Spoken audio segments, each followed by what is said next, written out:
Buenos días, compañeritos. Espero que todos estén bien. Hoy vamos a continuar con la clase de diseño de pavimentos. Mañana es posible que tengamos laboratorio exclusivamente, pero a partir de las 9 de la mañana. 9, 9:15, ¿sí? Entonces, el día de mañana, por favor, les pido que estén muy atentos al aula virtual, ¿sí? Porque con seguridad se les convocará directamente a través de esta misma aula, ¿no? Para iniciar la práctica que nos corresponde. La práctica que haremos el día de mañana es la práctica del ensayo RICE, ¿sí? Sería importante pues que lo revisen, ¿sí? El día de mañana pues tendremos esa práctica. Bueno, en esta clase por favor le pido, no sé si esté presente, señor, a ver, Luis si nos ha ayudado, Myron Morales, señor Morales, no llega todavía. Samantha Pérez. Sí, presente, buenos días. Samantha, por favor, buenos días, que me ayudes tú en esta clase, ¿sí? Ok. Listo, muy amable. Bueno, en esta clase entonces les voy a compartir en primer lugar, a ver, vamos a ver cómo se comparte esto. Ok.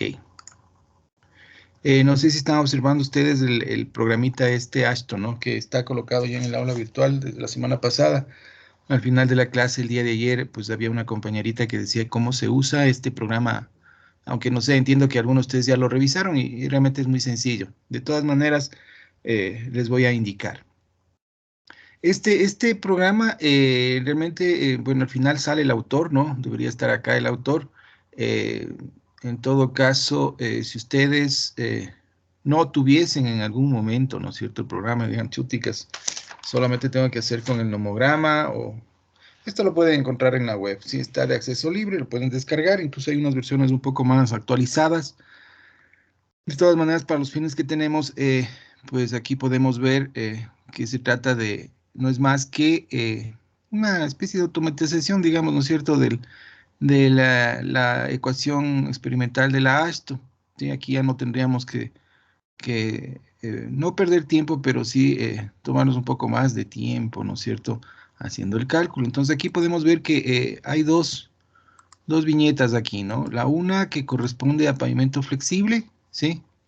Y la otra, pavimento rígido. Esto porque en el pavimento flexible nosotros nos basamos en estos dos parámetros, ¿no? Para poder comparar el número estructural y el logaritmo del número de ejes equivalentes, pero aquí tenemos pues ya directamente el número de ejes equivalentes. Y en pavimento rígido ustedes ven que va a estar en función del número de ejes equivalentes y D, porque ahí calculamos el espesor directamente de la losa. Sí, bueno, ya vamos a ver eso en su oportunidad. Entonces, ¿qué es lo que tenemos aquí? Aquí tenemos, primero tipo de pavimento, debemos incluir lo que es servicialidad inicial y final. En esta parte de aquí, confiabilidad. Aquí módulo resiliente de la subrasante, ojo, de la subrasante. Aquí tenemos información para pavimentos rígidos. Esta parte de aquí, pues, se activa para poder ingresar información cuando nosotros estamos diseñando pavimento rígido. Por el momento, pues, no lo vamos a utilizar, ¿sí? Y acá tenemos el tipo de análisis. O queremos calcular el número de ejes equivalentes, es decir, el número estructural, o queremos calcular el número de ejes equivalentes. Esto para verificar, recuerdan que es iterativo, el diseño de la obtención del número estructural en el diseño de pavimentos flexibles. Entonces, la idea, cómo usar esto es de la siguiente manera. Bueno, los datos es lo de menos, pero tenemos que interpretar para qué nos puede servir. Recuerdan que nosotros podemos calcular el número de ejes equivalentes, ¿no es cierto?, a partir del conteo, utilizando algunos factores como distribución direccional, distribución de carril, factor camión, ¿no es cierto?, con el tráfico, y con unas tablitas podemos ese tráfico llevarle a número de ejes equivalentes. En las tablas de la asta, pues nosotros asumimos un valor de número estructural y calculamos un número de ejes equivalentes. El siguiente paso sería verificar en la ecuación para que pues, ese número de ejes nos dé el número estructural deseado, o en su defecto ingresamos el número estructural con el cual nosotros hemos calculado, ¿no es cierto?, esa tablita que hacíamos en Excel, y que ese número estructural pueda soportar ese tráfico. Entonces, ¿cómo funciona esto, no es cierto? Teníamos índice de servicialidad inicial. Para el caso del ejemplo, ¿no es cierto? A ver, ¿quién nos va a dar? Nos va a dar unos datos para ver si es que son los datos coherentes por lo pronto, ¿no es cierto? A ver, Giovanni Sánchez, ¿estás, Giovanni? Inge. Ok, chévere. A ver, Giovanni, tú nos vas a dar los datos de acuerdo a a lo que hemos revisado, ¿ok? No los datos exactos de lo que hemos revisado, sino los datos lógicos, ¿no es cierto? A ver, ¿cuál podría ser un índice de servicialidad inicial? 2.5. ¿Perdón? 2.5. Ahí tendrías 0 en tu evaluación. Sí, es lamentable, pero tendrías 0. Sí, yo sé que les fue bien en la evaluación, pero eso ya es concepto. ¿Cuál es un índice de serviciabilidad inicial? ¿Qué significa el índice de serviciabilidad inicial? A ver, otro chance. ¿Qué significa? No recuerdo, Inge, no, la verdad. Hay que repasar un poquito, no nos confiemos. Pues ese es el problema, ¿no, chicos? A veces nos confiamos, decimos la evaluación estuvo bien, chévere, ¿no es cierto? Por eso es que no les he dado notas. Realmente están bien, pero las notas no están reflejando, ¿ok? Hay que preocuparse un poquito, ¿ok, Giovanni? Para la próxima ocasión, te preocupas un poquito más de revisar. Es una pregunta muy sencilla. A ver, Stephanie Rodríguez, por favor. Stephanie, ¿no está? Ahí. Sí, aquí estoy. Ya, exacto, Me chévere. A parece ver, que iba, Stephanie, ¿qué iba, significa el índice de serviciabilidad?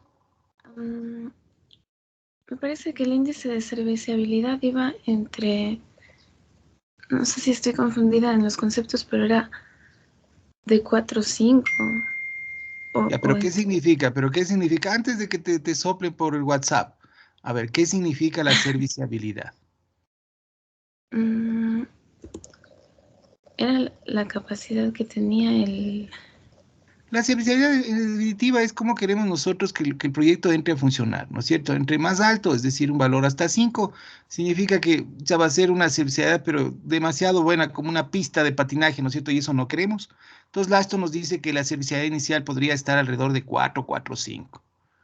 El índice de servicialidad final que corresponde, ¿cómo estaría la vía, ¿no es cierto? Ya al final, ya cuando nosotros ya digamos, realmente vamos a llegar a la vida útil con un valor entre 2, 2, 5, ¿sí? Entonces hay que repasar un poquito, si no, el objeto, ¿no es cierto?, no es engañarnos nosotros mismos, ¿ok? ¿Ok? Bueno, verán. Entonces, a ver, dame un valor de servicialidad inicial, por favor.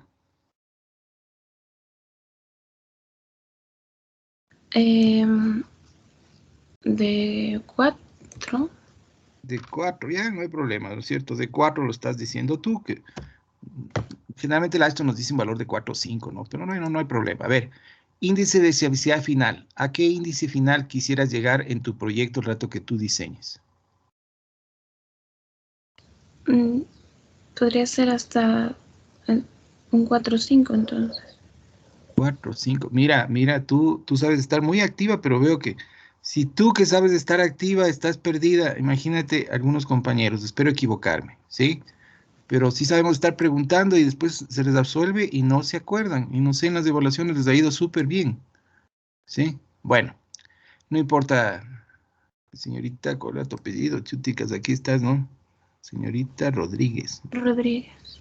Ok, a ver ya, la última pregunta para adelantarnos, si no vamos a pasarnos de aquí poniendo un montón de marcas rojas. A ver, Wilber, por favor, Wilber Civinta, Buenos días, ingeniero, dígame. ¿cómo estás? A ver, dame un índice de serviciabilidad final. Ya Stephanie nos dice 4, inicial, el final, ¿cuánto podría ser? ¿Para autopistas o para carreteras? Es un ejemplo para manejo del programa, ¿sí? Entonces, para carreteras podríamos utilizar el índice de 2. De 2, correcto.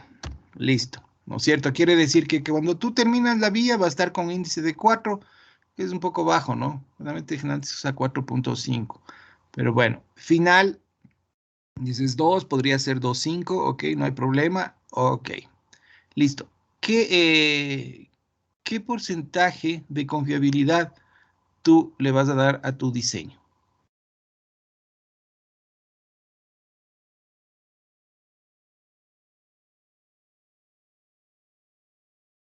No, no te acuerdas. No, Inge, eso sí, no. Ya, hay que repasar. Moraleja, repasar. Si no, después van a estar más perdidos que como saben decir ustedes mismos, no, Papá Noel en mayo, sabemos decir. A ver, un índice de confiabilidad generalmente, ¿no es cierto? Si es que es un proyecto importante, ¿no es cierto? Podríamos tomar un valor de 95%. Tenemos un valor que está asociado al valor de ZR directamente. Entonces significa que no tenemos que aprendernos los valores, ¿no? Sino saber el índice de confiabilidad.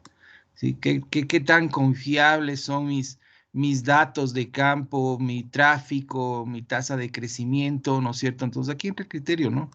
Vamos al 95%. Desviación estándar, por favor. ¿Qué valor nos recomienda la ASTO o qué valor tú vas a colocar como desviación estándar? Para pavimento flexible nos dice que pongamos valores entre 0,4 y 0,5. Ya. Podemos colocarle un 0,35, ¿ok?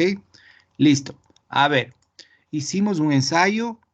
¿Qué ensayo deberíamos realizar para poder calcular el módulo resiliente utilizando las ecuaciones de estas de las? Hay otras ecuaciones, pero de las que hemos visto. ¿Qué ensayo debemos realizar en la subrasante y en todos los materiales de estructura? Que es fundamental para el diseño. No recuerdan. Ok. El ensayo de CBR. Exactamente, ¿no es cierto? Hay que hacer un ensayo de CBR, ¿no es cierto? Porque la capacidad portante del suelo es necesaria poderla conocer. No solamente para este cálculo, sino para varias cosas, ¿no? Saber qué calidad de material tengo, para poder calcular nuestros coeficientes también de capa. Pero bueno, el módulo resiliente, ¿no es cierto? En este caso, ¿no es cierto? Está en PSI, ¿sí? ¿Qué valor podríamos tomar para un valor de módulo de resiliencia de la subrasante? A ver, dame un valor, no importa, asociado a los datos que hemos tenido. A propósito, yo les coloqué ya unos documentos para el cálculo, más bien dicho, el análisis, ¿no? De diseño de pavimentos y en el cual se incluyen algunas ecuaciones para el módulo de resiliencia, aparte de las que hemos visto en la ASTO, para que ustedes puedan tomar en consideración ese particular, ¿sí? Ok. A ver, dame un valor de módulo de resiliencia.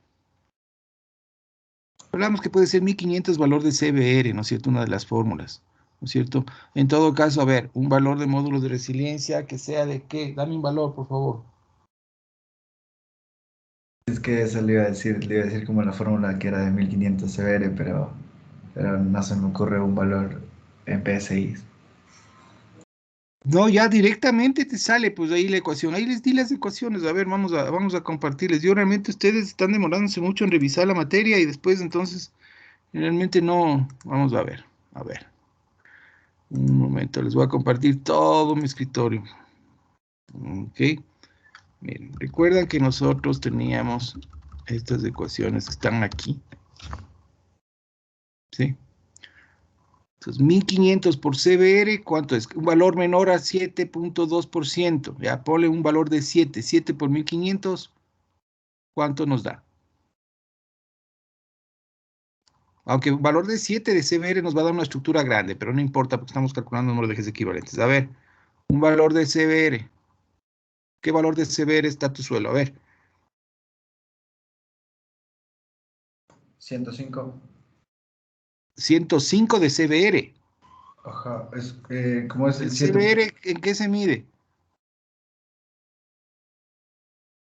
No están estudiando, chicos. Yo no sé. Yo estimo que por las notas que tienen, lamentablemente creo que han conseguido las preguntas y esa no es la idea, ¿no?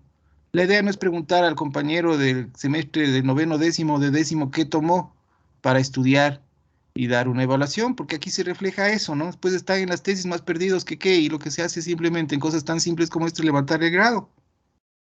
Recuerden que ustedes están a un paso de ser colegas. Sí, no quiero jalarles las orejas, pero sí quiero hacerles reflexionar. ¿Sí? En las celas de evaluaciones en grupo no dan buen resultado. Lo único que hace es crearnos ciudadanos que no somos éticos. ¿Sí? Ok. Pongamos un CBR de 8. Esto es lo que no pueden hacer. 8 por 1500, ¿cuánto te da?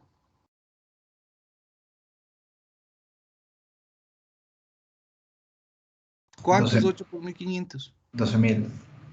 Eso no pueden hacer.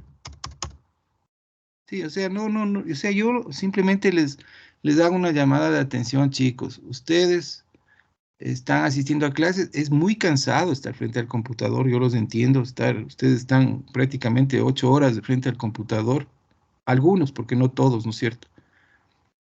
Y concentrarse es bastante complicado. Esa es una de las razones por las cuales se graba la clase, ¿no? Yo tomo la lista únicamente por estadística, ¿sí? Pero si tú te cansas, pues para un rato y después agarra la grabación y continúa la clase, ¿no? Pero cosas tan simples, pregunto cuál, dame un valor de CBR, aplica la fórmula y se quedan, pero perdidos, ¿sí? Ok, listo. Bueno, ya no les voy a decir nada más, ¿no es cierto? Estamos en la mañana, no vale dañarnos el día. Bueno, entonces ya tenemos los datos, ¿no es cierto? Estos datos ya sabemos cómo sacarlos, cómo interpretarlos, qué significa. Ok, hemos hecho nuestro conteo de tráfico, ¿sí? En base, sí estoy compartiendo la pantalla, ¿verdad? ¿Me ayudas, por favor? Sí, que sí está compartiendo. He hecho mi conteo de tráfico. A ver dónde está la lámina que ahora tenemos que ver esta parte. He hecho mi conteo de tráfico y saqué yo mi número de ejes equivalentes. Este valor de aquí. A ver, vamos a ver. Sí, este valor de aquí, ¿no? Recuerdan. Justo esta lámina es, ¿ok? Hacemos todo nuestro cálculo, ¿no es cierto? Yo asumí un número estructural, en este caso de este ejemplo que no lo estamos replicando, pero fue 4, y saqué en millones como 6 millones. Entonces, yo lo que estoy haciendo es metiendo toda mi información, ¿sí? Para mi diseño, aquí está metido este parámetro fundamental en función del CBR, y lo que voy a hacer en este caso es calcular, ¿sí? El número estructural para ver si es que el número estructural que yo calculo estuvo adecuado o no. A ver, un número de vehículos, en este caso, pues si hubiéramos tomado los otros datos, 6 millones de vehículos, 6 millones de ejes equivalentes. 6 millones de ejes equivalentes. Calcularía y me da el número estructural. Este número estructural debería ser similar al número estructural que yo utilicé para calcular mi número de ejes equivalentes. Por ejemplo, si utilicé 4 y me salió alrededor de 4, ok, ¿no? Ok, va a soportar la estructura. Pero miren, puedo decir, es que a mí me salió 6 millones 200 y pico, ¿no? O sea, yo tengo un número de ejes equivalentes de 4 y aquí tengo 6, obviamente, ¿no? Nosotros podemos ir ajustando el número estructural o el tráfico para que se ajuste con el número de ejes equivalentes que tienes calculado. Entonces, vamos viendo.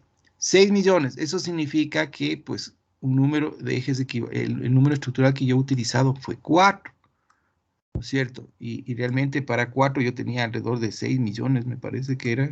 Vamos a ver si lo podemos ver. Este de aquí.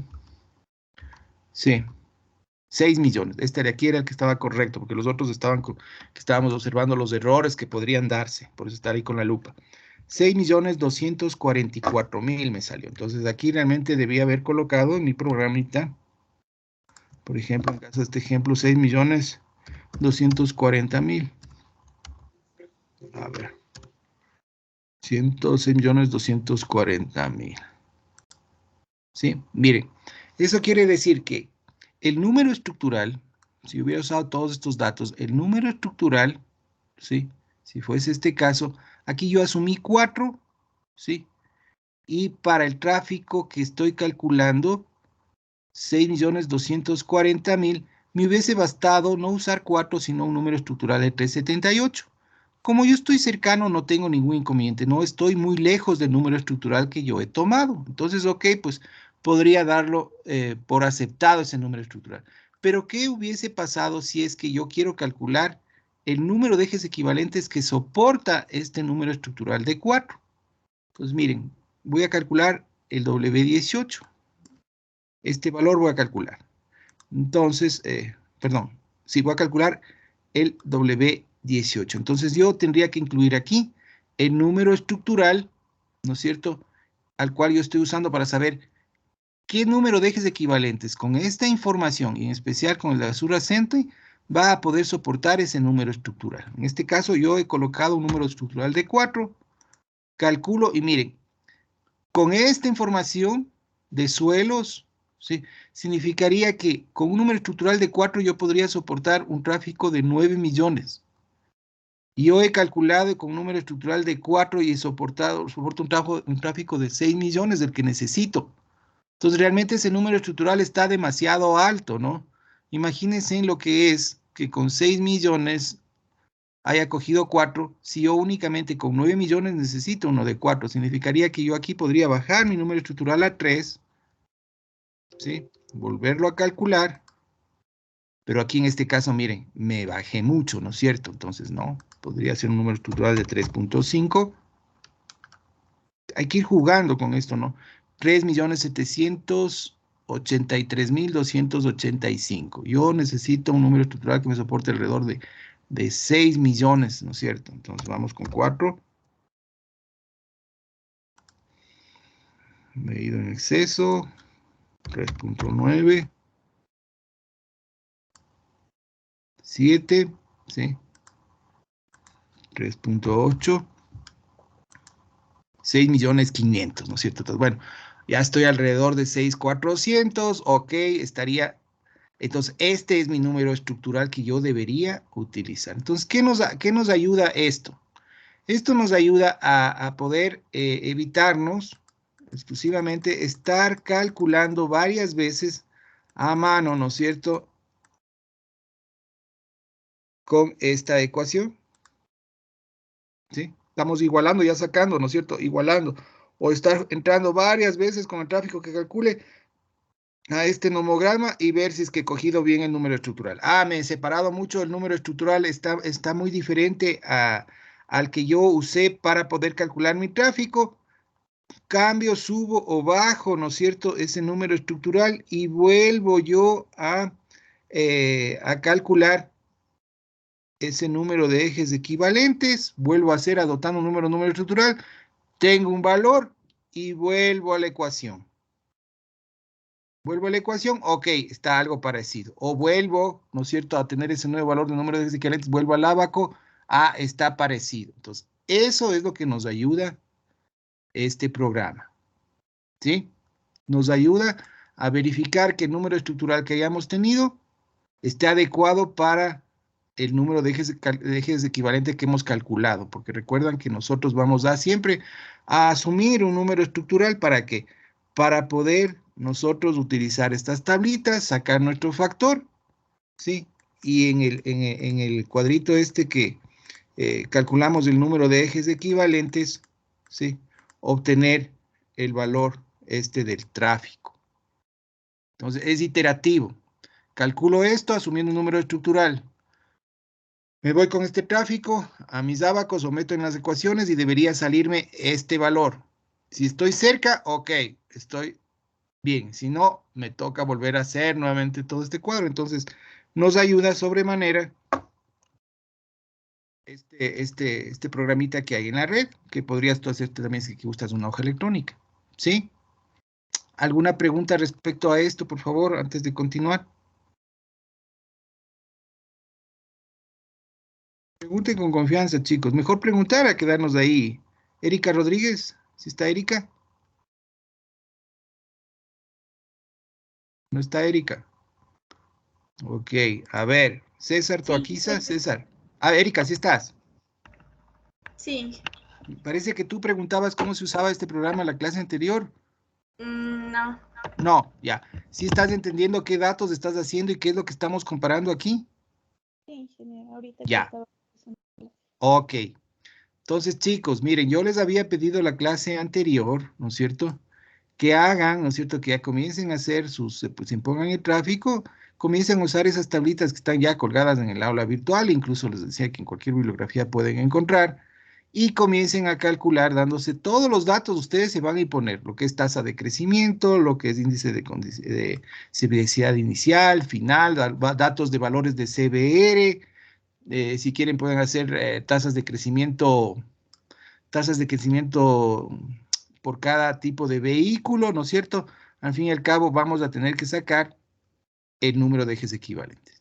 Ya con el número de ejes equivalentes pueden verificar en este programita, o también yo les decía, no quisiera que usen solo este programa, sino también utilicen la ecuación, ¿no es cierto? Un ejercicio a mano no nos va mal, ¿no es cierto? Reemplazando los valores y a ver qué es lo que pasa, ¿no es cierto? Entonces ahí puedes decir, no, sí, he tomado bien mi número estructural para poder coger este valor, este coeficiente de conversión, digamos, de cargas, ¿sí? Y pues no tengo inconveniente, me voy con eso, estoy cerca, ¿no? 3.8 está cerca de 4, 3.76 está cerca de 4. Pero si a mí me sale 3.3, ya no está cerca de 4, ¿no? Tendría que volver a trabajar de pronto con un valor de 3, ¿no es cierto?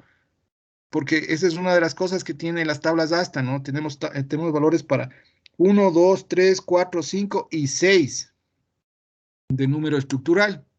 Sí, pero ya con estos programitas, pues nos ayuda, ¿no? Porque tendríamos que estar interpolando entre una tabla y la otra, y eso nos toma mucho tiempo, ¿sí?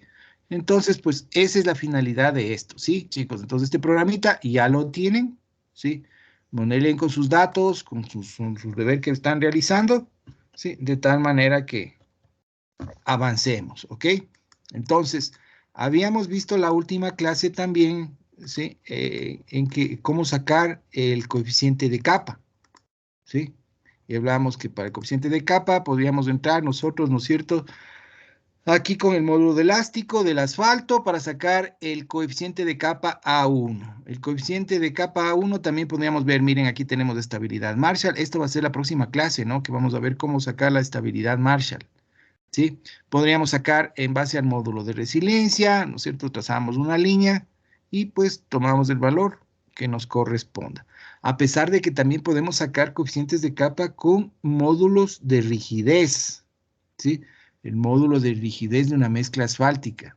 También podemos obtener en base a un ensayo dinámico el módulo de elasticidad, el módulo de rigidez de una mezcla asfáltica. Y hay ecuaciones de Lasto y también el libro de Rondón, ¿sí? Nos trae ecuaciones en las cuales nosotros a partir de ese dato de laboratorio poder calcular el coeficiente de capa. Tenemos para bases granulares, ¿no es cierto? Por ejemplo, aquí nos dice un módulo de elasticidad de 30.000, a ver, vamos a ver si es que no podemos ampliar. De 30.000 PSI, ¿sí? Tenemos un CBR de 100, miren, aquí tenemos la escala de CBR, ¿no es cierto? Alrededor por aquí es 100, ¿no es cierto? Podríamos trazar una línea perpendicular y leer directamente el coeficiente de capa. Tenemos para bases estabilizadas, tenemos para subbases granulares, ¿sí? Entonces, con eso ya tendríamos todos los datos, recuerdan los datos que ya hemos visto hasta aquí, ¿no es cierto? Coeficiente de capa. Nos toca ya trabajar sobre qué hacer con este número estructural, ¿sí? ¿Cómo calcular este número estructural? Ok, hasta este punto pues estamos en la lámina 76. Estamos recordando un poquito, ¿no? Las clases anteriores. Entonces, recuerdan que nosotros teníamos este nomograma, ¿sí? O la ecuación de la Asto también que la tiene. Si ustedes se fijan, ¿sí? Aquí tenemos subrasante, ¿sí? Entonces significa que aquí nosotros entramos con el módulo de resiliencia de la subrasante. Con el módulo de resiliencia de la subrasante, nosotros lo que hemos estado sacando, ¿no es cierto? Si esta es nuestra estructura de pavimento, ¿sí? Si es que aquí tenemos la subbase, aquí tendríamos la base, ¿verdad? Y la carpeta, para el caso de este ejemplo, que vamos a tratar de entender un poco de qué se trata, ¿sí? Nosotros estamos sacando las propiedades de la subrasante. Hemos sacado el CBR y hemos sacado el módulo de resiliencia. Hemos trabajado con nuestros datos que nos estamos imponiendo de confiabilidad, servicialidad inicial, servicialidad final, desviación estándar, perdón. Bueno, sacamos los ejes equivalentes. Hemos sacado el número estructural, ¿no es cierto?, de la subrasante, ¿no es cierto? O sea, nosotros estamos un número estructural de todo esto. Entonces, pero nosotros tenemos materiales de base de su base, base y carpeta, ¿sí? Entonces vamos a trabajar, nosotros podemos tener el CBR de la subbase y de la base, ¿verdad? Porque son datos de laboratorio. Yo sé con qué material voy a trabajar en mi estructura de pavimento y voy a mandar a un laboratorio para poder conocer el valor de CBR. Y yo podría sacar con esos valores de CBR un módulo de resiliencia de la subbase y base. ¿Sí? A ver. Señor o señorita, a ver, María Tonato. ¿Sí está María? Sí, Inge, buenos días. ¿Podemos o no podemos sacar el módulo de resiliencia del material de su base y base? Sí, Inge. ¿No es cierto? Con el valor de CBR. Sí. ¿Y qué ecuaciones podríamos utilizar? Ecuaciones. Ya le veo, Inge. Ya, no, tranquila. Las mismas ecuaciones que estamos viendo, ¿no es cierto? Las mismas ecuaciones Sí. que vimos al inicio, ¿ok? Entonces significa que puedes sacar el módulo de resiliencia de la subbase, de la base y la carpeta. El tráfico no va a variar en la estructura, porque al fin y al cabo nosotros estamos calculando el número de ejes, ¿no es cierto? Los de SALS, los ejes equivalentes para toda la estructura y que nos dio este valor, ¿sí? Que nos dio el valor de la subrasante, el número estructural de la subrasante, ¿sí o no? Tú Sí. mismo, a ver, sí, ¿no es cierto? Entonces, ¿qué significa? Que si yo tengo el módulo de resiliencia de la subbase, el módulo ciencia de la base, utilizando los mismos parámetros que estoy usando en mi diseño, los mismos parámetros, podría ir modificando aquí, ¿no? En lugar de meter el módulo de la subrasante, podría meter, ¿no es cierto?, el módulo de resiliencia de la base, de la subbase, y de esa manera tener un número estructural que corresponda a la base y a la subbase. En este caso, ya, una vez que yo he determinado el número estructural que me correspondió a la subrasante con el tráfico, ya me mantengo con mi tráfico, con todos mis datos, y podría yo calcular un número estructural, podría calcular un número estructural que corresponda a la base, a la subbase, ¿sí? Y de esa manera yo podré proceder a realizar el análisis de capas y determinar los espesores de carpeta, base y subbase, ¿sí? Va a haber la pregunta, ¿y por qué no saco el módulo de resiliencia de la carpeta? ¿Sí? Porque para el diseño por capas, yo procedo de la siguiente manera, y ya vamos a repetir esta parte, ¿sí? Vamos a adelantarnos un poco. Para poder calcular los espesores de la carpeta, de todas las estructuras, tanto de su base, base o carpeta, se procede de la siguiente manera. Para yo poder diseñar el espesor de la carpeta, tomo el número estructural de la base y determino mi espesor de la carpeta. Para yo determinar el espesor de mi base, tomo el número estructural de la subbase. Y para poder determinar el número estructural de la subbase, tomo el número estructural de la subrasante. ¿Sí? ¿Ok? Les repito, para poder determinar el espesor por análisis de capa, el espesor de la carpeta, tomo en consideración el número estructural de la base. Para diseñar el espesor de la base, tomo el número estructural de la subbase. Y para determinar el espesor de la subrasante, tomo el número estructural de la subbase, el número estructural de la subrasante. ¿Sí? Voy tomando de la capa inferior para diseñar el espesor de la capa superior. ¿Sí? Ok. Entonces, con esto, a ver, vamos a ir ya a la parte que nos habíamos quedado la clase anterior. Nos quedamos, a ver, capas, estábamos empezando a verlo. Habíamos visto esto del módulo de resiliencia, ¿no es cierto? Y comenzamos pues a ver algo respecto a la determinación del número estructural y hablábamos de los coeficientes de capa, de los espesores de carpeta, coeficientes de drenaje. Hablamos aquí que en el caso de la carpeta asfáltica no teníamos coeficiente de drenaje porque la carpeta asfáltica justamente va a impermeabilizar, ¿no? Ok, y pues hablamos ya de esta parte de aquí, nos quedábamos en esta ecuación. ¿Sí? Ok, vamos desde aquí. Entonces, ¿qué representaban los coeficientes de capa? Representaban una medida de la habilidad relativa del material para funcionar como componente estructural, ¿sí? Entonces, es de los materiales, ¿no? Hablábamos que incluso podríamos nosotros eventualmente, y hay softwares en los cuales se coloca el uso de geotextiles, pero la AASHTO no reconoce el geotextil hasta hoy, ¿no es cierto?, que pueda tener un aporte estructural. Sin embargo, hay estudios de estas empresas que fabrican los geotextiles en las cuales ellos sí indican que han hecho algunas pruebas de laboratorio y tienen incluso algunas especies de coeficientes, pero esto no nos da coeficientes para el uso de geotextiles. Y hablábamos que nosotros vamos a sacar un número estructural total. Este sería el número estructural de la subrasante, el número estructural de toda la estructura de pavimento, que va a ser igual a la sumatoria, ¿no es cierto?, de los coeficientes de capa por espesores y eventualmente en las otras capas por el coeficiente el coeficiente de drenaje, ¿sí? Entonces nosotros vamos a ver siempre estas ecuaciones, ¿no?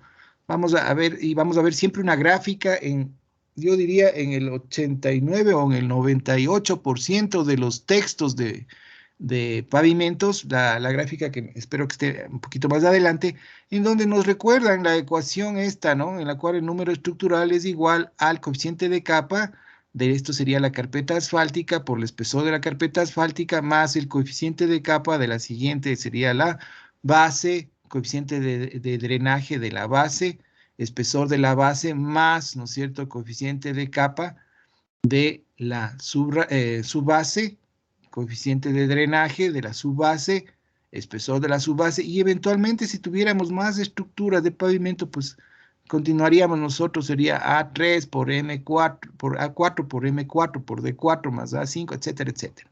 ¿Sí? Ok. Entonces, el método presenta 5 categorías de coeficientes de capa. Estos ya lo vimos, de dónde sacábamos estos coeficientes A, ¿sí?, que nos van a servir para nuestro diseño, ¿sí? Y nos faltaría ver, ¿no es cierto?, el coeficiente de drenaje, este coeficiente M, ¿sí? Este coeficiente M es la relación que va a existir entre el módulo resiliente en una condición de humedad, ¿sí? El valor de 1 va a ser una situación o condiciones similares de drenaje a la carretera AASHTO, ¿sí? Realmente esas fueron las mejores condiciones, ¿no? Valores superiores a 1 se trata de condiciones excelentes, ¿no? Incluso mejores que las de la pista AASHTO. ¿Qué significa este coeficiente de drenaje? No es más que cómo nosotros podríamos definir en un proyecto o conocer en qué tiempo el agua, ¿no es cierto? Nosotros sabemos que el agua es es el peor de los enemigos de una estructura de pavimento, por eso decimos que su drenaje es fundamental. Entonces la idea es conocer en qué tiempo el agua podría ser eliminada de esta capa granular, sea base o subbase. Entonces, nosotros sabemos que no en todo lado las condiciones de drenaje no son las más adecuadas, ¿no? Ustedes han visto, por ejemplo, aquí en la ciudad de Quito, en un buen invierno, se somete a saturación la capa de base, de su base, y es muy fácil ver al siguiente día de una lluvia torrencial cómo la estructura de pavimento como que se expande, ¿no? Entonces, nosotros debemos considerar el nivel de drenaje de la estructura de un pavimento, ¿sí? Entonces, la AASHTO nos da esta tabla que ustedes pueden apreciar ahí, en los cuales podemos nosotros determinar los valores M sub 1, es decir, estos valores o coeficientes de drenaje que entran en la ecuación de la AASHTO. En esta famosa ecuación que estamos viendo hace un momento, que era igual el número estructural, era igual a la sumatoria, ¿no es cierto? Nos ponían un coeficiente de espesor, ¿no es cierto? Pero nosotros decíamos, esto es para la carpeta asfáltica, porque la carpeta asfáltica no tiene un coeficiente de drenaje. Entonces significa que podría ser, ¿no es cierto?, carpeta asfáltica más la capa granular 2, ¿no es cierto?, coeficiente de drenaje, más, si es que hay otra capa, AD3, M3. El valor de A, pues ya sabemos de dónde sacamos. El número estructural también, ¿no es cierto? Estamos viendo estos coeficientes, que es característico ¿para qué? Para las capas granulares. ¿Y cuáles son las capas granulares en la estructura de un pavimento? La capa de base y capa de subbase. ¿Sí? Entonces, miren, tenemos nosotros que estimar cuál es el porcentaje de tiempo, ¿sí? Porcentaje de tiempo que el pavimento estaría expuesto a niveles de humedad próximos a saturación. ¿Cómo podríamos saber el porcentaje de tiempo, no es cierto? Podríamos nosotros auscultar cuántos días llueve, cuántas horas ha llovido en un año, cuántas horas tiene el año, ¿no es cierto? Y tratar de ver qué porcentaje de tiempo el pavimento está expuesto a condiciones de saturación.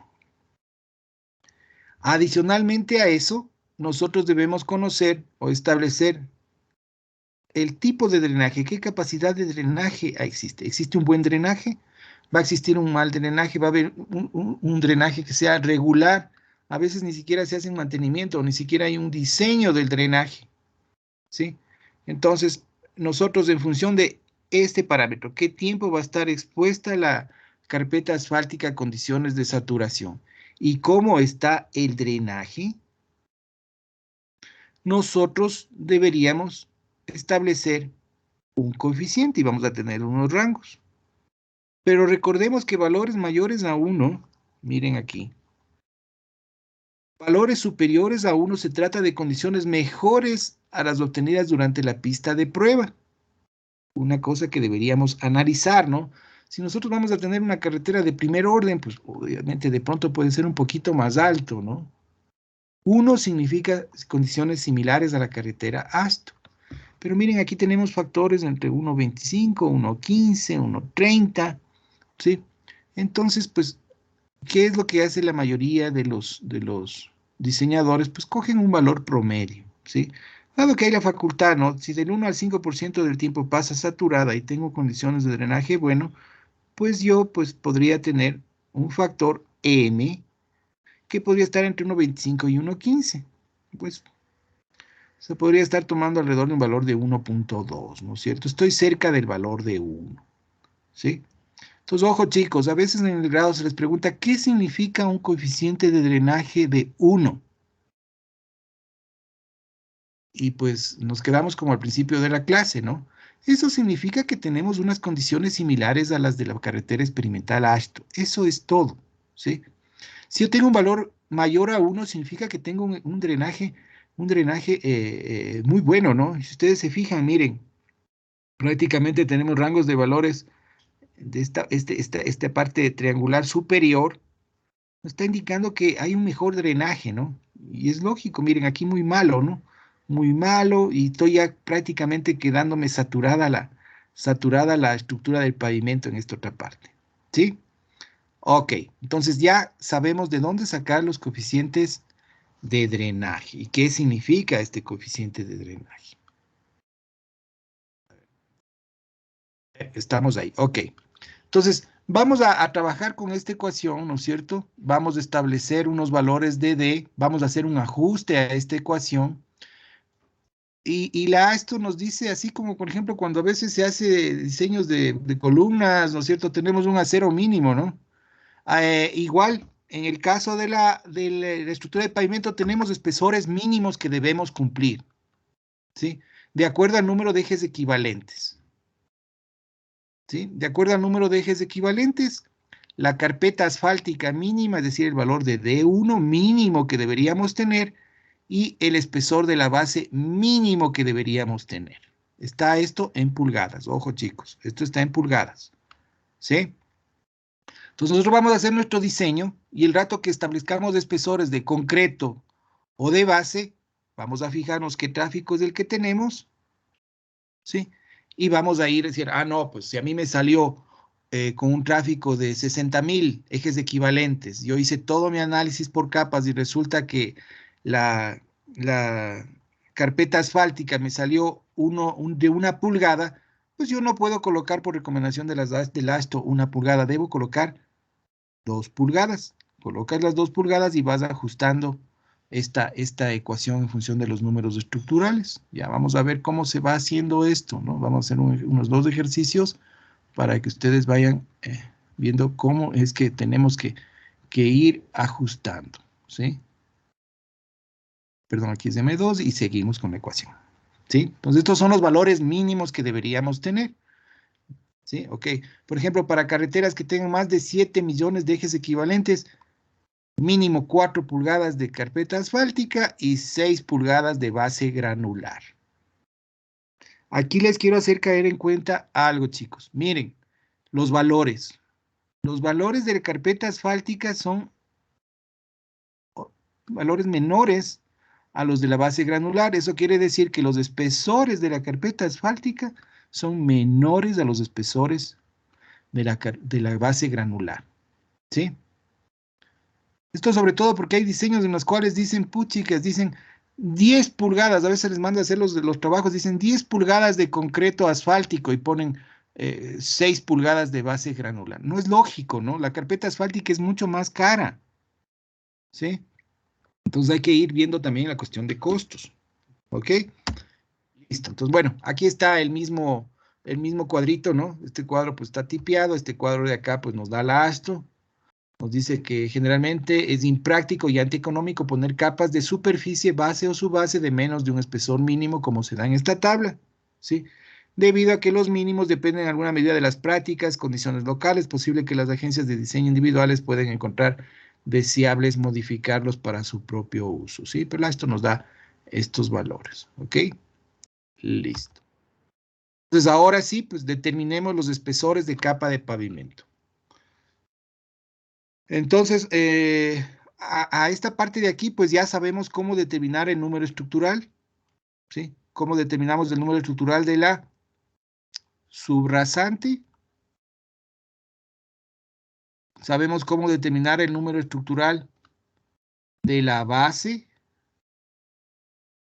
Sabemos cómo determinar el número estructural de la subbase.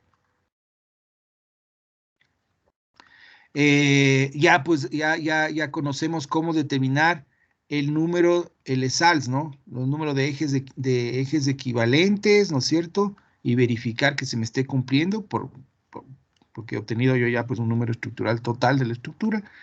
Ya conocemos cómo sacar los coeficientes de capa o en base de qué sacar, ¿no? Los coeficientes de capa A1, A2, A3, ¿sí? Los coeficientes de capa. Ya vemos de qué depende, ¿no es cierto?, el coeficiente de drenaje. Sería el coeficiente de drenaje A2, A3 y A4, o de las capas que se tengan, ¿no es cierto? Este es el coeficiente de drenaje. Entonces, pues ahora, bueno, ya sabemos cuáles son los espesores mínimos. ¿No es cierto? Que hay unos espesores mínimos que van a estar en función de ¿qué? De los ESALs, ¿no? Que ya nos da la ASTO. Entonces, ahora sí determinemos los espesores de capa mediante aproximaciones, porque esto vamos a tener que dar un espesor, ir ajustando el número estructural, ¿sí? Para cada capa. Entonces, miren, esta es la gráfica que nos da la ASTO y pues todos los textos que hablan de diseño ASTO 93 lo replican y estoy más que seguro que ustedes también lo van a replicar en su memoria de esta gran parte de la unidad 1 que nos tendríamos que presentar para cuando vayamos a dar la próxima evaluación, que todavía nos falta porque recién acabamos de dar la clase anterior, la otra evaluación el sábado, ¿ok? Entonces, miren, ¿qué nos está indicando? Primero que el pavimento es un sistema multicapa, ya sabemos, ¿no es cierto? Capas relativamente horizontales, material clasificado, ¿no es cierto? Ya sabemos qué son los valores de A, sabemos que D son los espesores de capa. Espesores, a ver, un poco difícil escribir con mouse, chicos.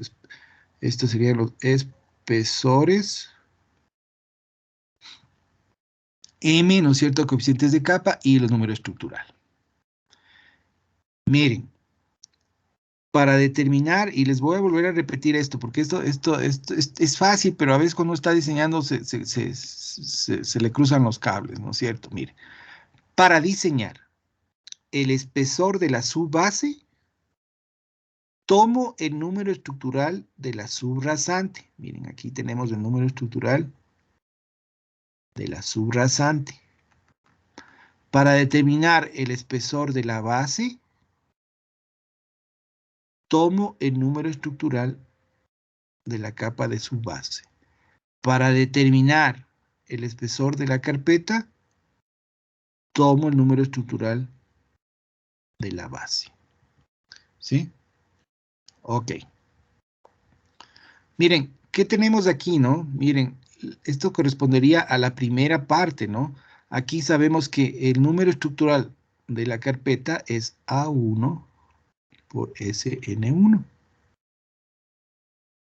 ¿Sí? Entonces, si yo tengo mi ecuación que el número estructural es igual al coeficiente de capa de la carpeta asfáltica por el espesor de la carpeta asfáltica, ¿a qué sería igual el espesor de la carpeta asfáltica? Es súper simple esto, chicos. Ya van a ver con los ejercicios, ¿no es cierto? Sería con A1, ¿sí? Coeficiente de capa tengo, número estructural tengo. Para determinar el espesor de la capa, tomo el número estructural de la capa de base y calculo el espesor de mi carpeta asfáltica. Como yo voy a asumir un valor, porque el rato que hago esta operación me va a salir un valor, por ejemplo, de 2.88. Si sale 2.88, estamos hablando que vamos a trabajar en pulgadas, es lógico que yo no voy a trabajar con 2.88, ¿no? Yo podría trabajar o con 2.5 o con 3, ¿no? Porque a la finisher no le voy a decir, colóqueme después a 2.88 de pulgada, sino yo le voy a decir, colóqueme a 2 pulgadas, colóqueme a 3 pulgadas, ¿no es cierto? O colóqueme a 2.5 por último. ¿No es cierto? Entonces, como yo estoy modificando, estoy aproximando este valor, ¿qué es lo que me va a tocar? Ajustar la ecuación anterior, pero ya reemplazando el valor que yo asuma. ¿Sí? Entonces, es lo que se hace aquí, ¿no es cierto? Calculamos el número estructural y ajustamos, ¿no es cierto? Ajustamos con el valor asumido nuevamente mi ecuación del número estructural para la carpeta. ¿Sí? Cuando yo voy a calcular el espesor de la base, estamos hablando que nosotros necesitamos trabajar con el número estructural de la subbase.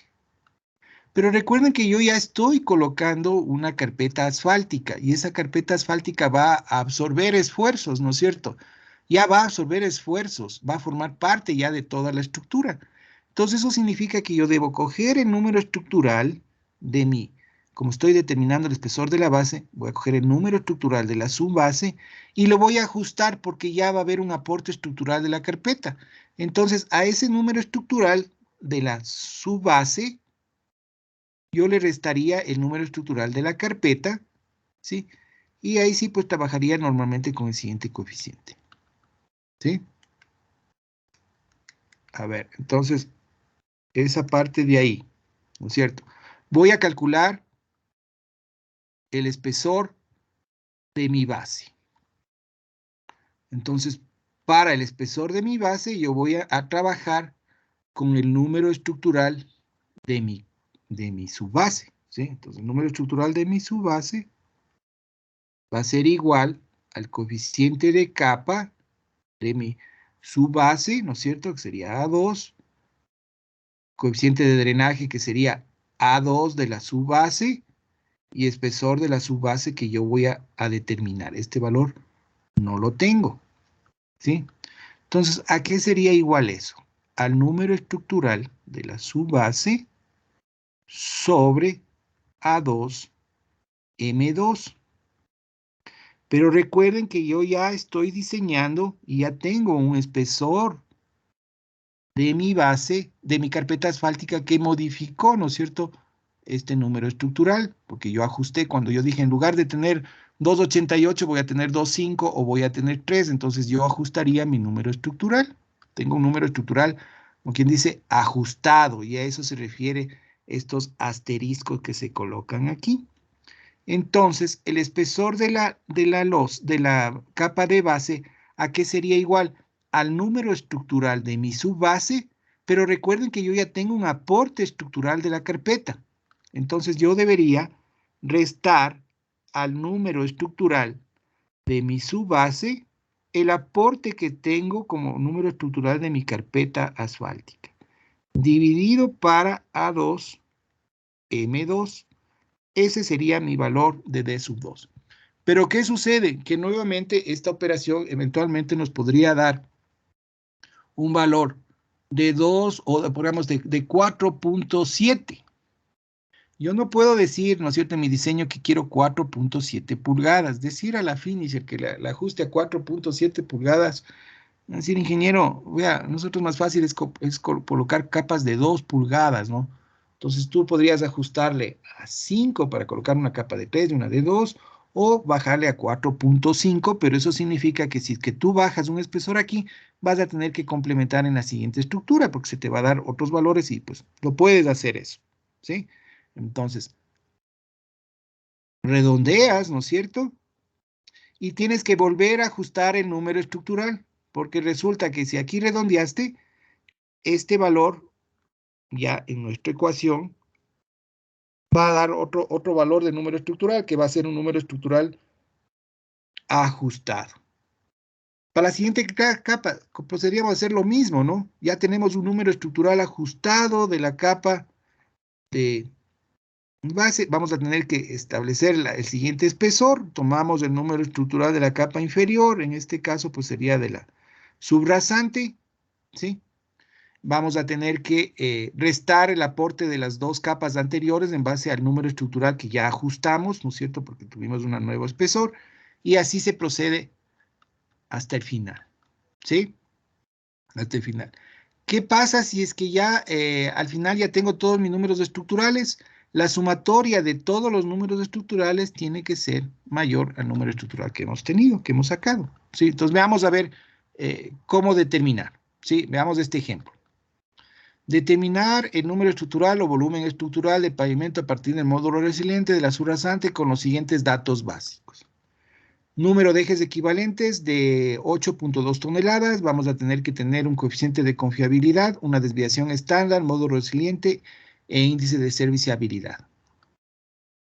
O sea, vamos a tener esos datos, ¿no es cierto? Ya sabemos de dónde, cómo sacar el número de ejes equivalentes, en qué consiste confiabilidad, desviación estándar, cómo determinar módulo de resiliente y el delta PSI, ¿sí? Entonces, vamos a tener que entrar a la gráfica con el número de ejes equivalentes ya previamente establecido y calcular, y ustedes ven aquí en esta gráfica, ¿no?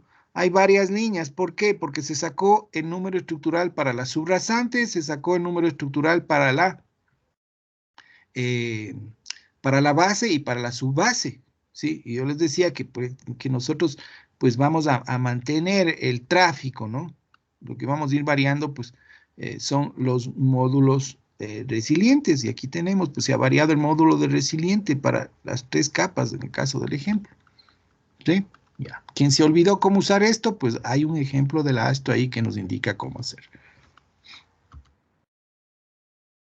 Vamos a tener que determinar, ¿no es cierto? Luego, el módulo de resiliente de cada una de las capas, base granular, ¿sí? E incluso de la subrasante, ¿sí?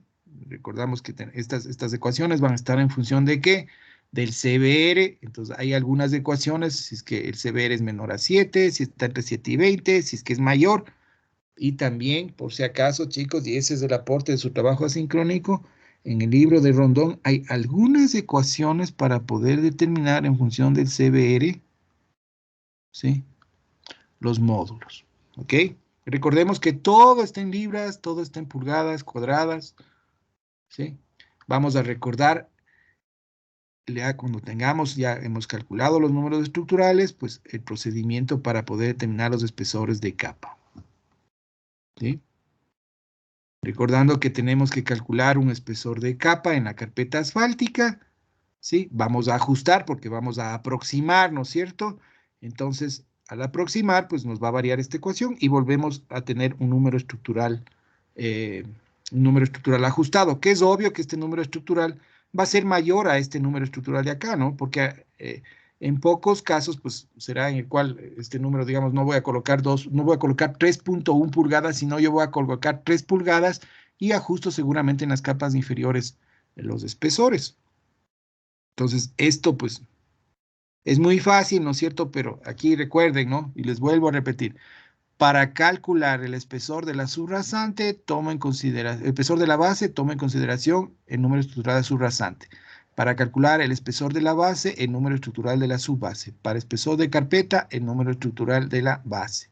¿Sí? Siempre en la parte inferior. Entonces, de ahí, pues, todas estas ecuaciones no es más que parten de la ecuación total de que el número estructural, ¿no es cierto?, es igual a A1 de 1 más A2, M2, D2 más A3, M3, D3, ¿no es cierto? En la cual estoy tomando esta expresión que va a ser el número estructural, que es esta de acá.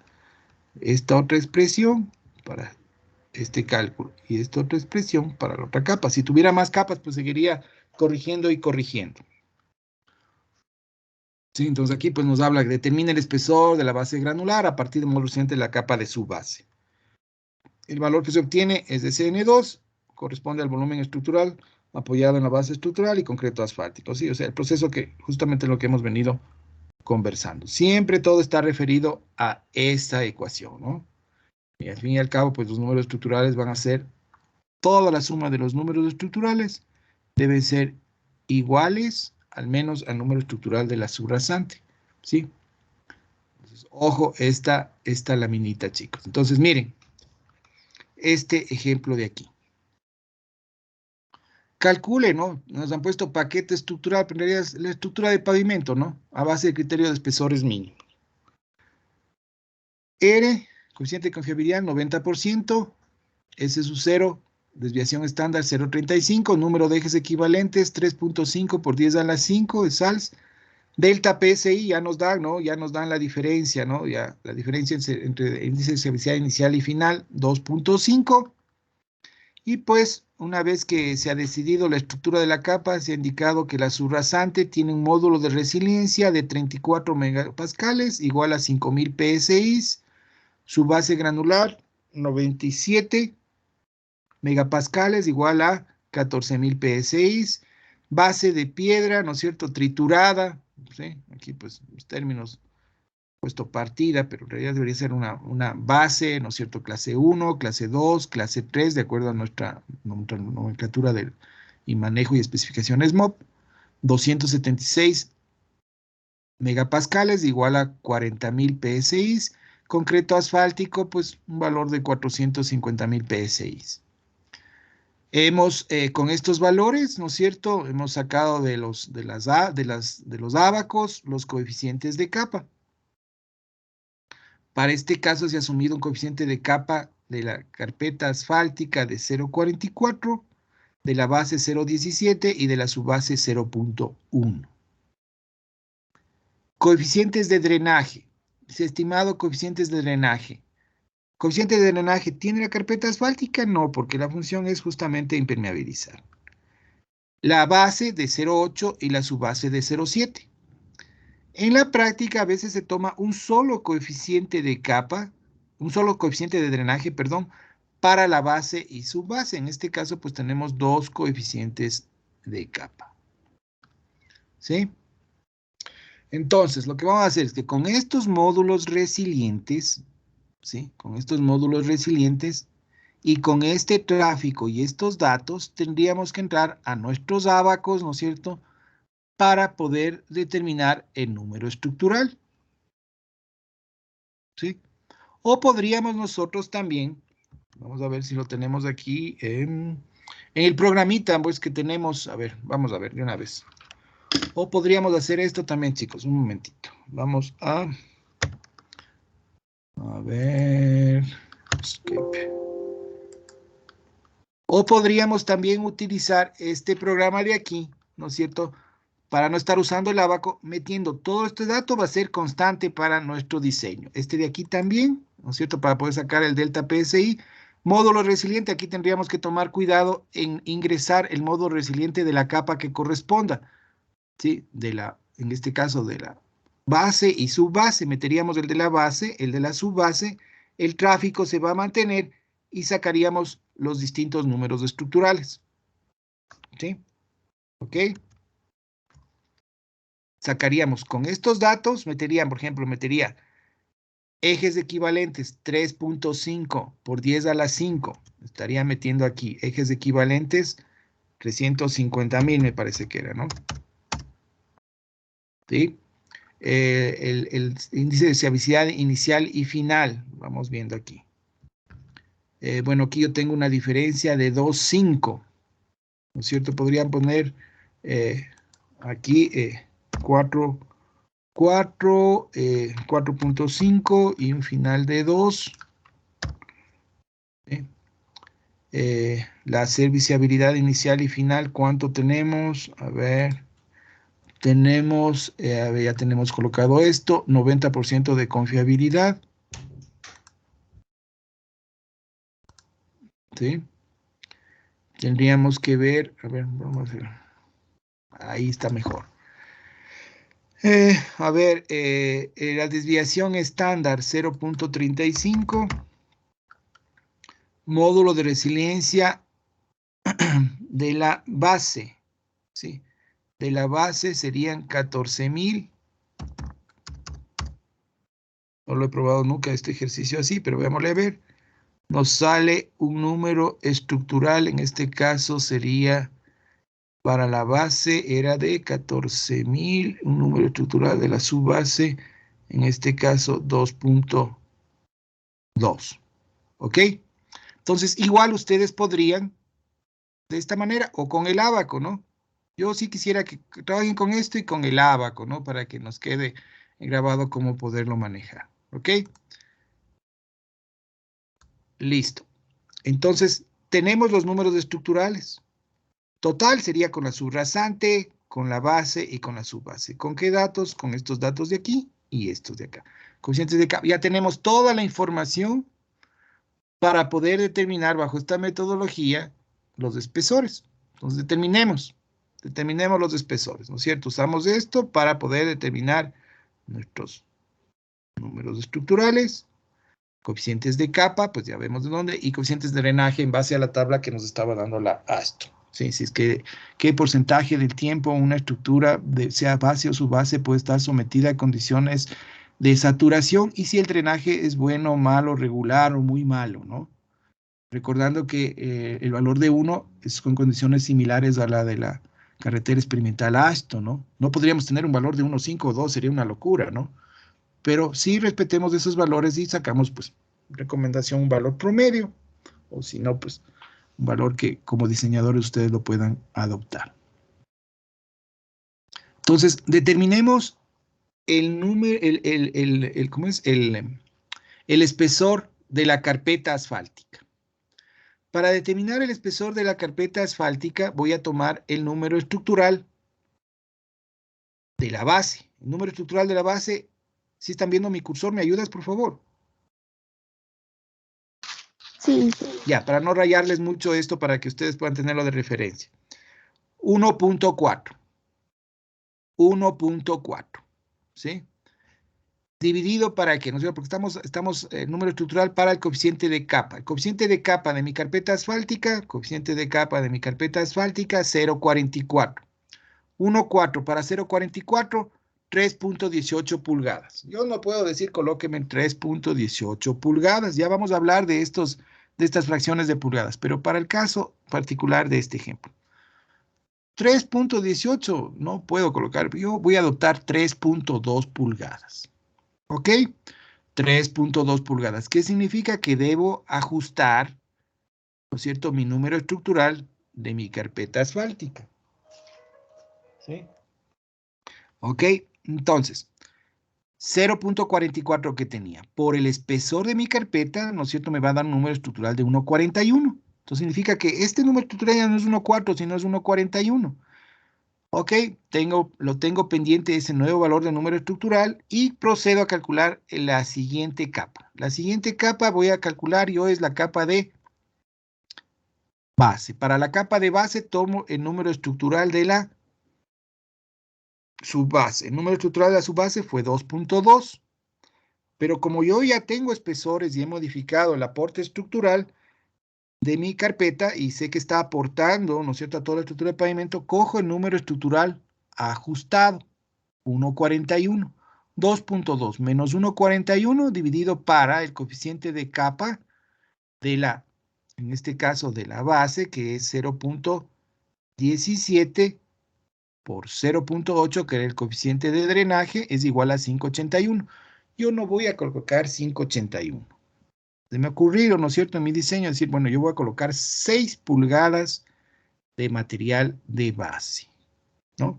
Y es obvio, ¿no? Yo no voy a colocar menos que mi espesor de carpeta. Como les decía, siempre las carpetas deben ser espesores menores a las capas inferiores por la calidad del material, es más caro incluso, ¿sí? Entonces, ok, ajusté 6, significa que mi número estructural debe ajustarse nuevamente. El número estructural ajustado sería el coeficiente de capa, 0.17 por el coeficiente de drenaje, 0.80, y por este nuevo valor que estoy asumiendo que es 6. Entonces, eso me da 0.82, que sería el coeficiente estructural de la base. Y así procedo a la siguiente capa, ¿no? Voy a diseñar la capa de subbase. Para determinar la capa de subbase, cojo el número estructural de la subrasante, que fue 3.1, y resto los aportes estructurales con los nuevos números estructurales que yo ya los he tenido, que era 1.41, ¿no es cierto?, de la carpeta, 0.82 de la base, sobre, pues, el coeficiente de capa y coeficiente de drenaje, 12.43. Adopto 12.5 pulgadas. ¿Sí? Como adopté 12.5 pulgadas, pues vuelvo a ajustar y tengo un nuevo número estructural para mi capa inferior, que es 0.87. La última comprobación sería que toda la suma de estos números estructurales sean mayores o iguales al número estructural de mi subrasante. En mi subrasante yo saqué mi número estructural, que era de 3.1.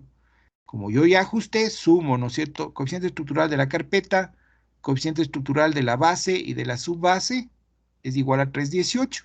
3.18 es mayor o igual a 3.1, con lo que significa que mi estructura está equilibrada en ese sentido. Siguiente paso sería cotejar estos valores que correspondan en base al tráfico, ¿no es cierto?, los valores mínimos. Recuerdan, esta lámina de aquí, ¿sí? Yo tenía, para el caso del tráfico, ¿no es cierto?, en el caso de mi tráfico, ¿qué valores era el que tenía en mi tráfico? Si me ayudas, por favor. Era 3.5 por 10 a la 5, entonces, pues, son 350.000, ¿no es cierto? Estoy en este orden de aquí, mínimo 2.5 pulgadas de carpeta asfáltica y mínimo 4 pulgadas de, ¿cómo es?, de base granular. Entonces, eso debería yo verificar, ¿no es cierto?, aquí, y pues de esa manera ya quedaría establecida la estructura de mi pavimento. ¿Ok? ¿Alguna pregunta hasta aquí? Sí, Inge, yo tengo Dime. una pregunta. Es más con los coeficientes de drenaje, Inge. Ya. Dijo que, bueno, en la capa asfáltica, en la capa superior, no se toma en cuenta ningún coeficiente de drenaje No debido a hay que coeficiente sirve de drenaje. como impermeabilizante, ¿verdad? Lo que pasa es que, mira, el asfalto, la carpeta asfáltica, ¿qué es importante? Que hay un bombeo. Cuando hay agua en la carpeta asfáltica, se daña, se filtraría hacia la capa de base. Entonces, nosotros tratamos de que la capa asfáltica va a impermeabilizar a toda la estructura de pavimento.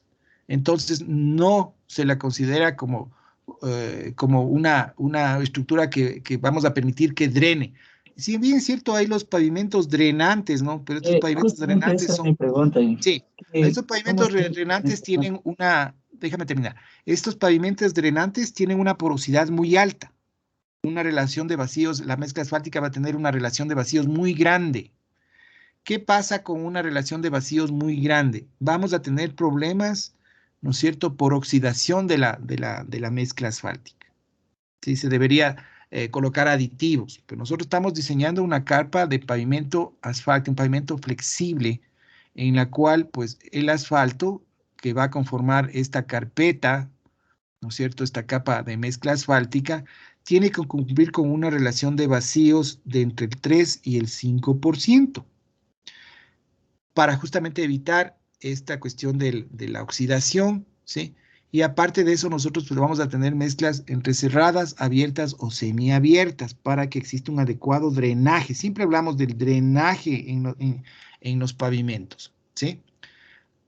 Ahora, en el caso de los que nos estamos refiriendo acá, mira, el coeficiente de drenaje está asociado a la capa estructural de la base y de la subbase, es decir, de los materiales granulares. No nos habla en ningún momento aquí que tenemos que tener un coeficiente de capa para la carpeta asfáltica, porque estamos suponiendo que la carpeta asfáltica en un pavimento flexible va a impermeabilizar las capas inferiores, ¿sí?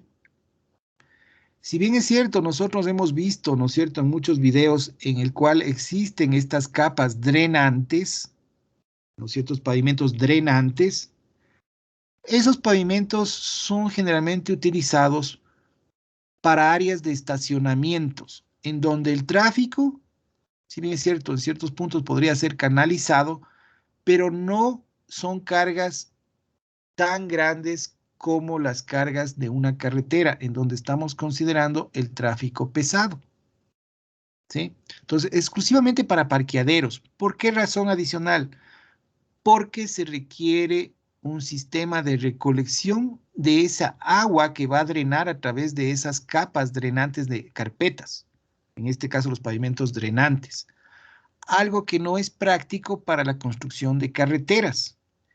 Imagínense en lo que sería que en nuestro medio nos dediquemos a construir carreteras o vías exclusivas con este tipo de pavimentos drenantes.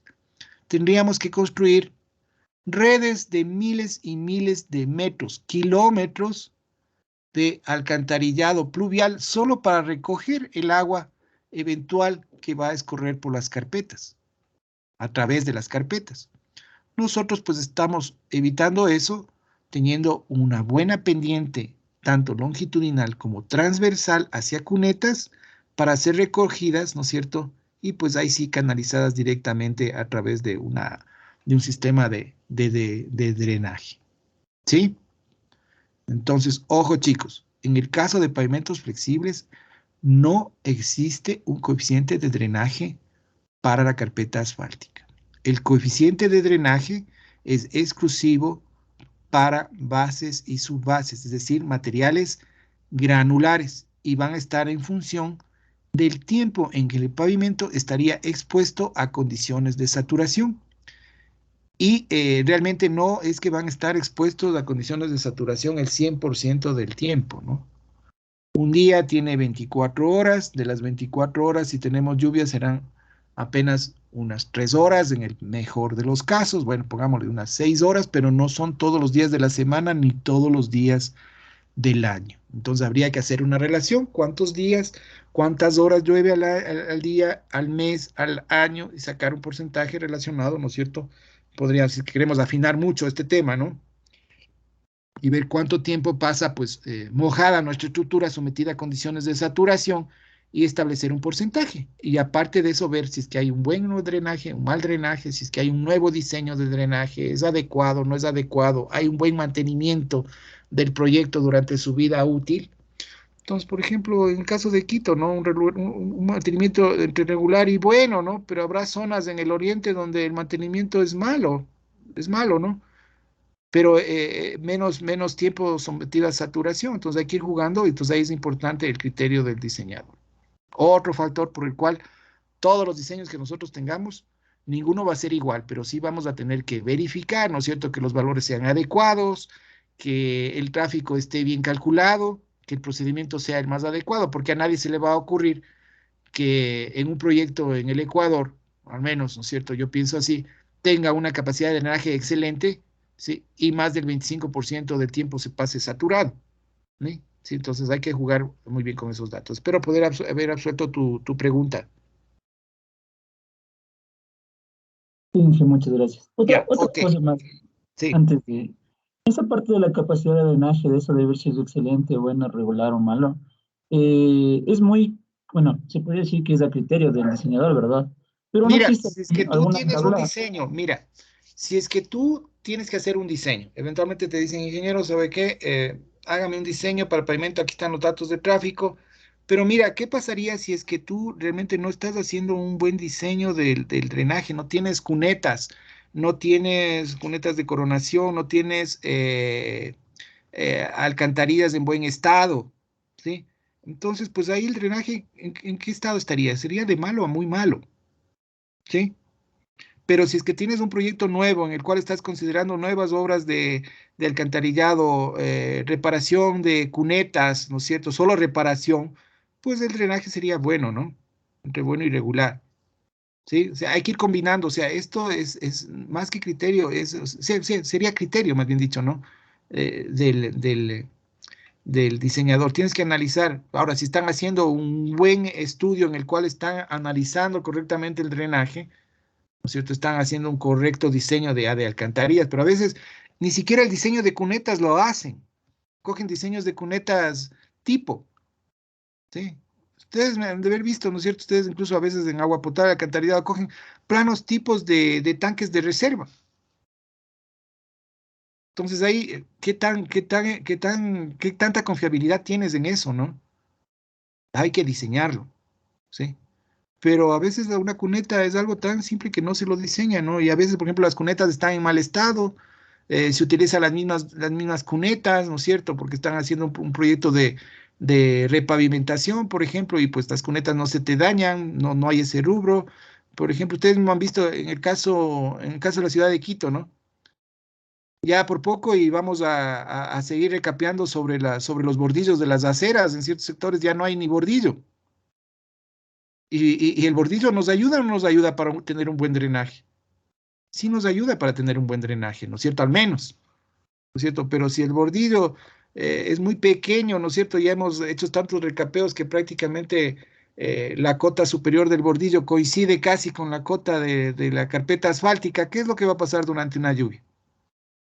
Una lluvia torrencial, ¿no? De una hora, unos 45 minutos, como esas lluvias que suceden en Quito. Se anega, ¿no? Sube hasta por los parteres. Entonces, ¿ahí el drenaje es bueno o es malo? A ver si es que tú mismo me contestas. ¿Es un drenaje bueno o malo? Es mala, Inge. ¿No es cierto? A veces ni siquiera los sifones de las alcantarillas funcionan. ¿No es cierto? A veces los sumideros no funcionan. Entonces, de ahí que también, chicos, es importante, siempre cuando se haga un presupuesto de una repavimentación, de una pavimentación, consideren subida y bajada de pozos, reemplazo de sumideros. Aquí lamentablemente no se centran, a veces solamente piensan que diseñar pavimento es exclusivamente diseñar la estructura de pavimento y estos son los rubros y estos son los espesores y listo. Y el rato del rato el problema, que no encuentran ya ni el sifón, no encuentran, ni la alcantarilla no encuentran. El rato que encuentran dejan tremendo daño en el asfalto. Entonces, ese criterio es súper importante en todo, no solo en esto, ¿no? En estructuras de suelos, cuando tú haces un diseño de una estructura de acero, ¿sí? A veces no todo lo que está en los libros es que a veces tienes que modificar y jugártelas tú en base a tu criterio, ¿sí? Ya, Inge. Es que yo Ok, pensaba que la capacidad de drenaje era en torno a la permeabilidad de la base y de la subbase, pero ahora, como me dice, va más acorde a las estructuras claro, o complementarias sea, de es de drenaje. capacidad de drenaje y porcentaje del tiempo expuesto a humedad, ¿sí? Ventajosamente la ASTO ya nos presenta estas gráficas, ¿no? Yo les digo cómo se aprecia, ¿no? Se dice, bueno, la capacidad de drenaje en este sector no es muy buena, es regular, ¿no? Y realmente el tiempo pasaré saturado de 1 a 5% y lo tomo en cuenta esta parte de aquí, ¿no? Pero si alguien quiere afinar, puede ir al INAME, ver cuántas veces llueve al año, cuántas horas, eso sacar una relación respecto al tiempo que pasa a los días del año y sacar un porcentaje, ¿no? En el cual pasa expuesto a saturación. Y aparte de eso, fijarte, ¿no? Si es que hay planes de, si es que cómo está el drenaje, si estás considerando, por ejemplo, dentro de tu diseño, de tu consultoría, el análisis de, o el diseño de sumideros y el análisis ya en la parte de drenaje vial, ¿no es cierto? Cómo funciona, pues ya el drenaje subiría, bueno, porque está considerándose ya, es integral el proyecto, pero a veces no es integral, ¿no? A veces te dicen, ¿sabe qué? Necesito diseñar este mejoramiento, pues haga el diseño, tienes el tráfico a lo mucho, ¿no? Sí, ok. Ok, chicos. Entonces, por hoy vamos a quedar en esta parte de aquí. Yo lo que les pido es que por favor no se descuiden, vayan revisando, ¿sí? Lo que se les va dando. Y hoy ya, pues ya tú puedes comenzar a trabajar, ¿no es cierto? Yo entiendo que ya están avanzando en su trabajo. Ya la clase anterior se dieron datos, calcularon el número de ejes equivalentes. Hoy es el punto en el cual deben darse valores de CBR, de la base, de la subbase, subrasante, tener módulos de elasticidad de la mezcla asfáltica, para comenzar a sacar ya sus coeficientes de capa, establecer ciertos porcentajes de saturación, qué tiempo cómo va a ser el drenaje, para sacar tus coeficientes M, y ya podríamos empezar a hacer un prediseño de la estructura de pavimento, tomando en consideración esta recomendación. Siempre las estructuras de su base va a ser mayor al espesor de la estructura de base. La de base va a ser mayor al espesor de la estructura de la capa de rodadura de mezcla asfáltica. Tomen en consideración que es más barato usar material menos triturado, y el material menos triturado podría ser el material de su base. El de base es más triturado. ¿Ok? Listo, chicos. Entonces, comiencen ya con eso y pues nos estaríamos viendo el día de mañana, ¿sí? El día de mañana, por favor, les pido que estén atentos al aula virtual, pues perdón, no al aula virtual, a la plataforma esta de Teams, porque va a conectarse directamente el laboratorio, desde el laboratorio. El ingeniero Mayla les va a explicar el ensayo RISE, ¿sí? Y luego de eso van a hacer la práctica y va a darles los datos. ¿Ok? Listo, chicos. Por favor, en unos 3 minutos o 4, denme unos 3 o 4 minutos y colóquense la asistencia del día de hoy en el aula virtual. Dime, por favor, la pregunta, por favor. Dije, disculpe, en el aula virtual no hay cómo subir todavía el documento de